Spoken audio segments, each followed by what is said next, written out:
What's up, everybody, man? It's your boy, Average Perspective here, back with another video, man. Man, I've been gone for a minute. I've been gone for a while. I had a couple things I had to take care of. Uncle Sam got me doing Uncle Sam duties, but yeah, I've been out the algorithm for a little bit. So I'm back again. Please help me push this back into the algorithm, please, please, please. I beg you. All right. I'm gonna get straight into this, man. All right. So I watched this blog of ARP, man. Yo, ARP, bro. ARP is a surgical bastard, bro. Like I pray that one day I'm not one of his enemies, bro. Because the things he does, bro, like the way he keeps tabs on people, it's crazy. Like I'm like, yo, how is he able to pull all these stuff and paint this like crazy story that I'm like, yo, that is actually wild. Like, and the fact that he actually has all these stuff in a tuck somewhere or on a hard drive somewhere is actually he's just waiting for the person to like mess it up, and he just bam, like that. And it's actually it's a talent in itself. Now if you think about it, it really is. Like, his ability to like do stuff like that. I'm sorry, there's like a little helicopter going on over here. Again, Uncle Sam got me doing Uncle Sam duties, but yeah, we can get back straight into this, man. All right, so I watched this ARP blog on Eazy the Block Captain, and I gotta tell you, man, he painted a pretty damning picture, man. This kind of reminds me of the Verb blog, the 12-day war with Verb, right? It's kind of giving me similarities between that, right? And I'm gonna tell you a couple things that I got from the video, right? So he addressed a couple things from Eazy, which I believe that a lot of people have brought it up, but nobody's really brought it up the way ARP does it. Like, he's kind of painted a picture of Eazy, and now it's like, yo, ARP, one of the coolest dudes, one of the most chill people in battle rap. All of a sudden, you have an enemy in him, and that's never a good thing. That's never a good thing. So hey, I'm gonna talk about a couple things that he talked about, right? He addresses Eazy's ego and pride, right? He talked about how Eazy has his whole pride and it only exists in battle rap, and that his ego and pride will not allow him to do certain things. And he was drawing these like parallels with these certain things, and I'm like, yo, he is surgical with this, bro. He really, really is, right? He addresses Eazy's personality, right? Essentially, he's calling Eazy a narcissist.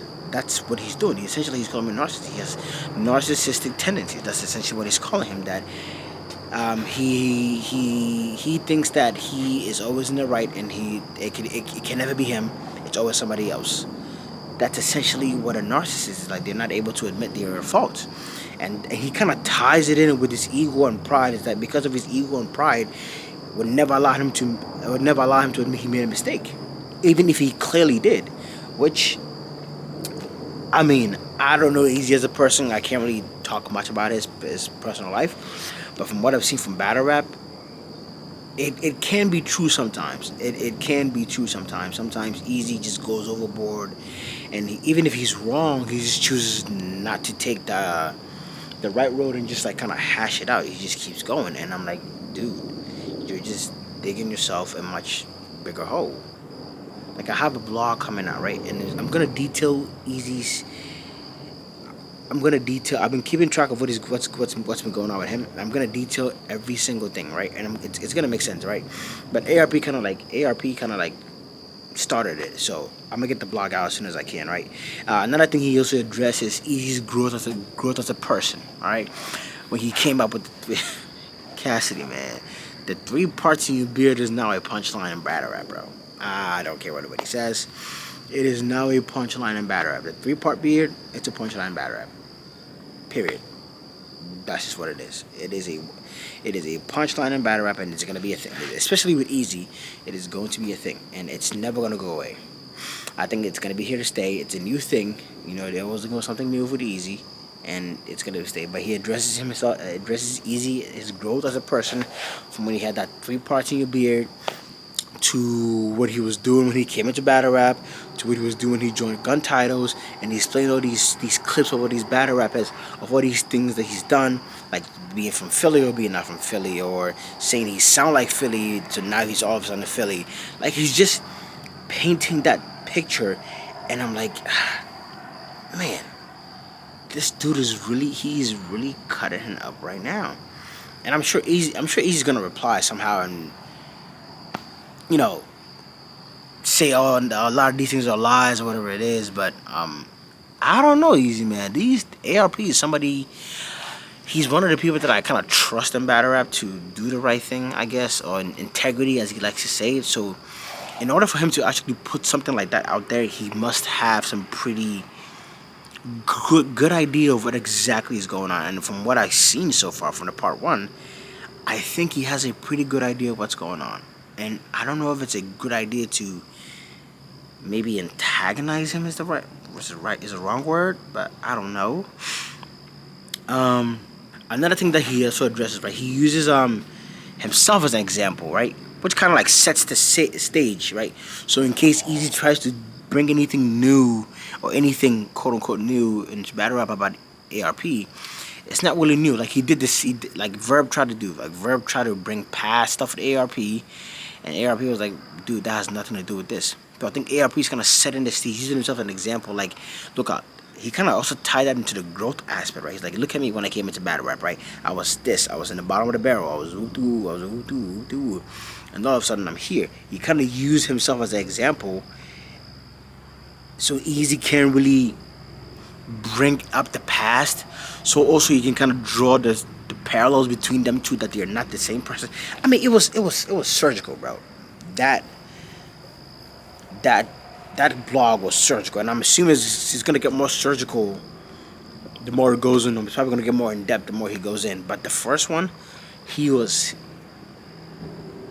easy. You got a problem in your hands, man. You really do.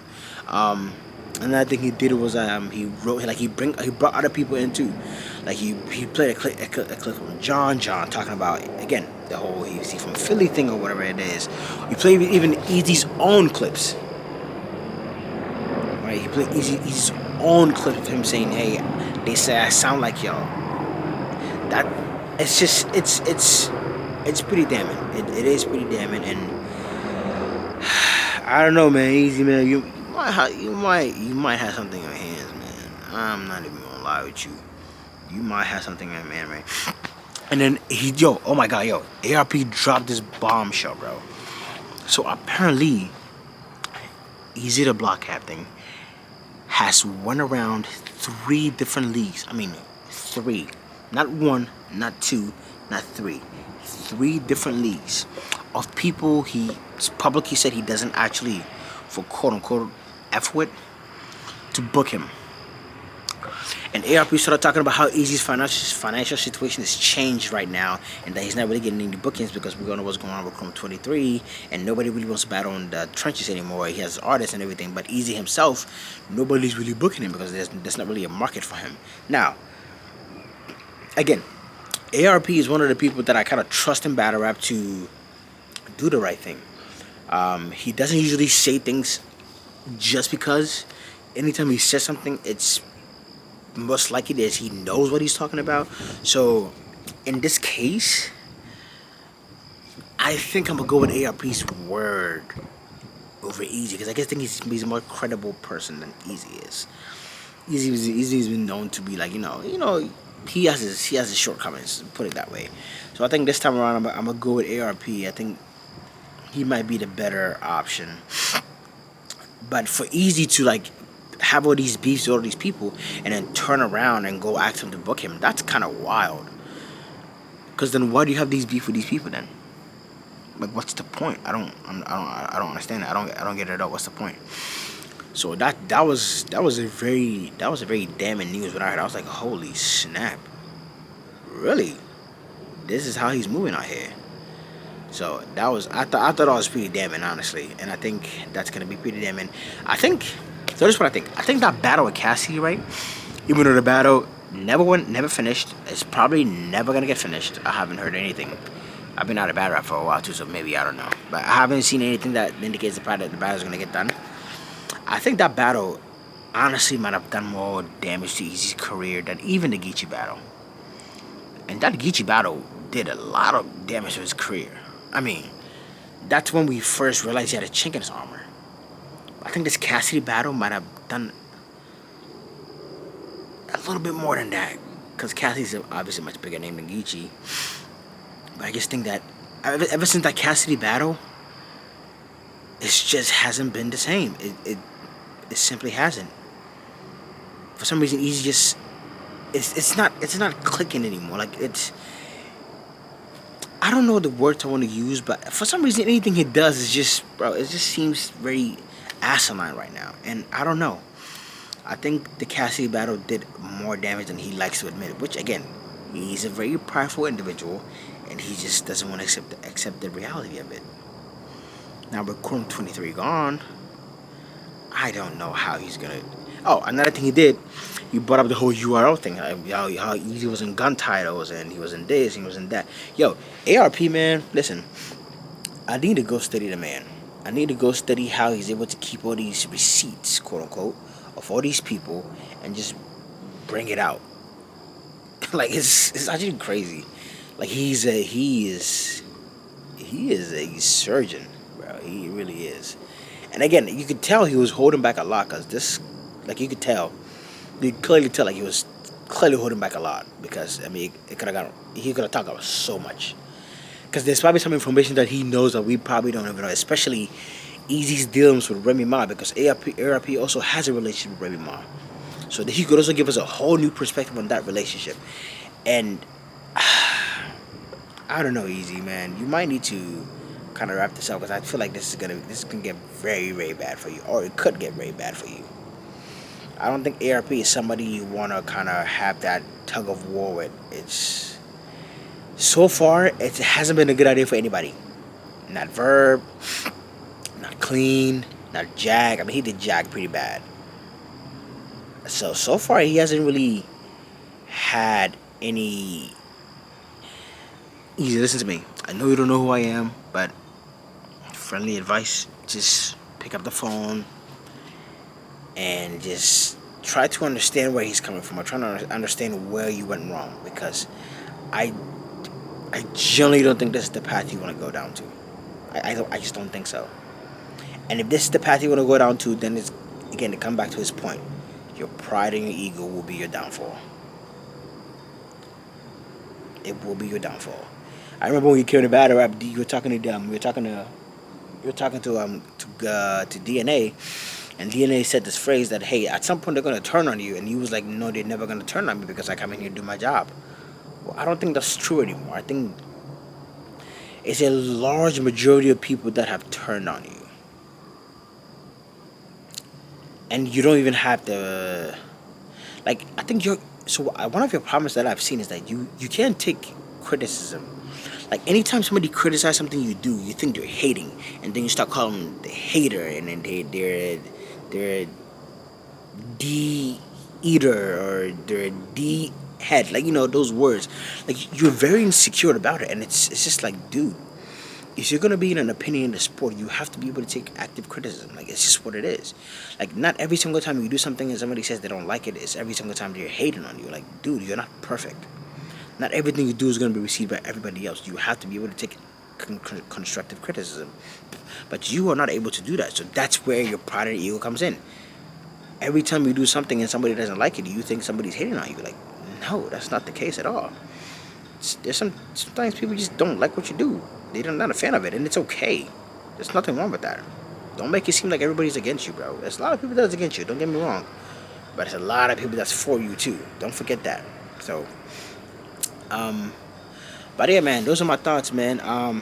Yeah, ARP, man. Eazy the block captain, man. Listen to me, bro. Pick up the phone, try to understand where he's coming from, so you can kind of correct this ship where it is now. Because I feel like if you let this go on for too long, then you might be too late. All right, man. That's it for me, man. This is my first video back for in a long time.